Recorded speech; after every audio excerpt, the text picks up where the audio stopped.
सब लोग कह रहे हैं कि क्या फर्क पड़ेगा चीन को, क्या फर्क पड़ेगा सिर्फ एप्स बैन करने से। विजय सरदाना, टिकटॉक हर दिन 3.5 करोड़ रुपए कमा रहा था हिंदुस्तान से। हर दिन का आंकड़ा है 3.5 करोड़ का। 2019 में अक्टूबर से दिसंबर के बीच 25 करोड़ कमाए थे उसने। लेकिन यह बात सिर्फ आज की कमाई की नहीं है विजय सरदाना। क्या यह सच नहीं है कि आज सारी की सारी कंपनियां, स्पेशली ई कॉमर्स की मार्केट में देख लीजिए, जो बड़े बड़े डिस्काउंट देती हैं, वो चाहती हैं ज्यादा से ज्यादा कंज्यूमर उनके साथ जुड़े, उनका डेटा वो अपने पास सेव करें और उसको अगले 10 साल, 15 साल, 20 साल के लिए कैसे इस्तेमाल करना है अपने बिजनेस को बढ़ाने में, उसके लिए इस्तेमाल करें। उस लिहाज से चीन पर क्या यह बड़ी सर्जिकल स्ट्राइक नहीं है विजय सरदाना? बहुत महत्वपूर्ण सवाल है ये।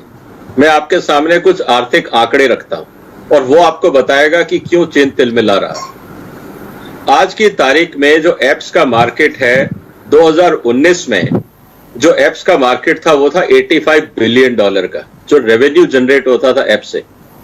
2020 में ये था $100 बिलियन। 2024 में ये मार्केट हो जाता $171 बिलियन।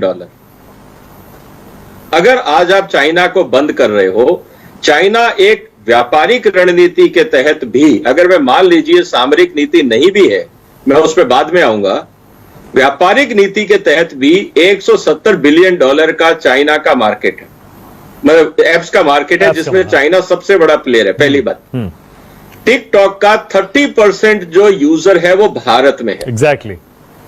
और यूथ दुनिया में सबसे ज्यादा एप्स यूज करते हैं और सबसे बड़ी यूथ मार्केट दुनिया की भारत है।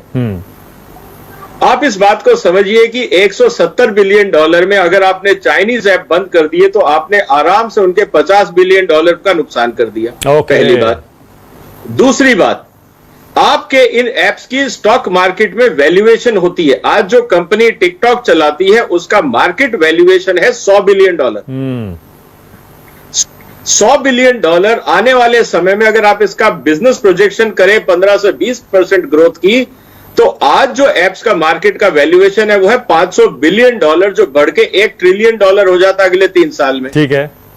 आपने उस पूरे बिजनेस प्लान का हवा निकाल दिया। तो कहने का मतलब यह है कि चाइना ने जो अपना कैश फ्लो मैनेजमेंट किया था कि हम भारत से और दुनिया से $20 बिलियन कमाएंगे और हमारी फौज में लगाएंगे, तुमने उसका पेंचर कर दिया। अब वो फौज का पैसा उसको कहां से देना पड़ेगा? उसको अपने बाकी रिसोर्सेज से देना पड़ेगा। अब क्या होगा कि चाइना की बैलेंस शीट गड़बड़ाने लगेगी। जब आपकी बैलेंस शीट गड़बड़ाने लगती है, आपके साउथ चाइना सी में खर्चे बढ़ गए हैं, आपके अंदर हांगकांग में अनरेस्ट चल रहा है, बाकी जगह आप पेंडेमिक से झेल रहे हो, भारत का बॉर्डर आपने खोल दिया है, आप वन रोड वन बेल्ट की स्कीम पे बिलियंस ऑफ डॉलर दुनिया को कमिट कर चुके हो। जब आपका इनफ्लो नहीं रहेगा पैसे का, तो आप आउटफ्लो कैसे करोगे? और जब आपका आउटफ्लो हो रहा है, तभी तो आपकी दुनिया में ताकत है, तभी तो लोग आपके पास आ रहे थे कि चाइना पैसे दे रहा है तो छोटे छोटे सारे देश हाथ जोड़ के चाइना के आगे खड़े थे। आज जब आप उनको कुछ दे ही नहीं रहे हो, तो वो काय को आपको पूछेंगे?